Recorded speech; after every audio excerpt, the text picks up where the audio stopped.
நம்ம யார் தெரியும்ல? தமிழக முதல்வர் அம்மா அவர்களை சந்திக்கணும்னு சொல்லிட்டு ஒரு அப்பாயின்மெண்ட் கேட்டிருக்கோம்.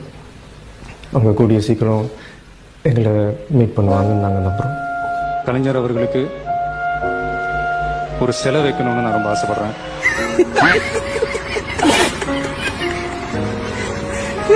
இதே விஜய் என்ன சொல்லியிருக்காருன்னு பார்த்தீங்கன்னா, அதாவது ஜெயலலிதா அம்மாவுக்கு அணிலாக இருந்து உழைச்சவர் அவங்க அப்பா சந்திரசேகர். ஜெயலலிதா அம்மா வந்து ஒரு படத்தை ரிலீஸ் பண்ண விடலை அப்படின்றதுக்காக அவங்கக்கிட்ட போய் கையை கட்டி நின்று பதில் சொன்னவர் தான் நீங்கள் சொல்கிற உங்கள் விஜய். நான் வரேன் அப்படின்றார்ல அவர்.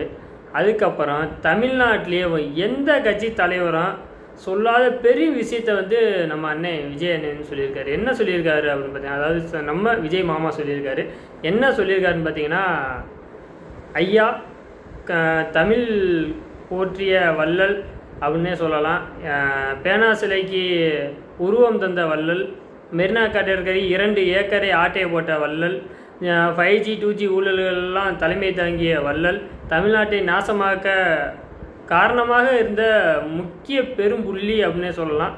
நம்ம மறைந்த முன்னாள் முதல்வர் ஐயா கருணாநிதி அவர்கள் உயிரோடு இருக்கும்போதேவும் அவருக்கு சிலை வைக்கணும்னு சொன்ன ஒரே தற்குறி யாருன்னு பார்த்தீங்கன்னா, உங்கள் விஜய். நான் வரேன் அப்படின்றார்ல, அந்த விஜய் தான்.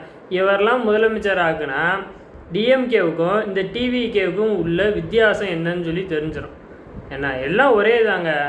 ஏன்னா டிஎம்கே டிவிகேக்கு என்ன வித்தியாசம்? அவர் உயிரோடு இருக்கும்போதே செலவைக்கணும்னு சொல்லி விஜய் சொன்னார். இவங்க செத்ததுக்கப்புறம் செலவிக்கிறாங்க. அவ்வளோதான் வித்தியாசம்னே நம்ம சொல்ல முடியும்.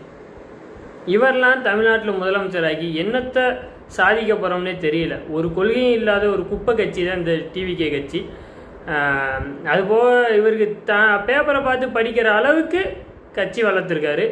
பேப்பரை பார்த்தும் கூட எல்லாத்தையும் எழுதி கொடுத்து தான் முக்கால்வாசி படிக்கிறாப்புல. அதுபோக இப்போ சுற்றுப்பயணம் வேறு போக போகிறாராம்.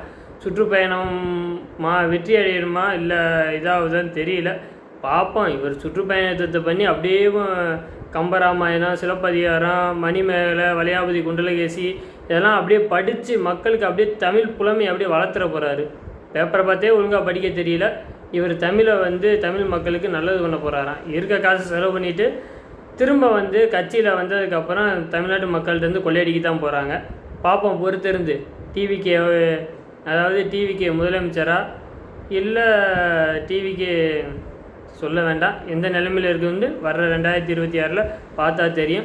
இயற்கைக்கும் இயற்கை சார்ந்த விவசாயத்தையும் பேசுகிறவங்களுக்கு ஓட்டு போடுங்க. இருக்கிற ஒரே தலைவர் நம்ம செந்தமிழன் சீமான், அவரையும் தவற விட்டோம் அப்படின்னா நீங்கள் இப்போ கேப்டனுக்கு போகிறீங்களா பாட்டு, அந்த பாட்டு போட்டும் ஒரு பிரயோஜனமும் இல்லை. ஒரு டைம் நம்ம விட்டுட்டோம் அப்படின்னா திரும்ப அந்த மாதிரி ஆள் கிடைக்கிறது ரொம்ப கஷ்டம்.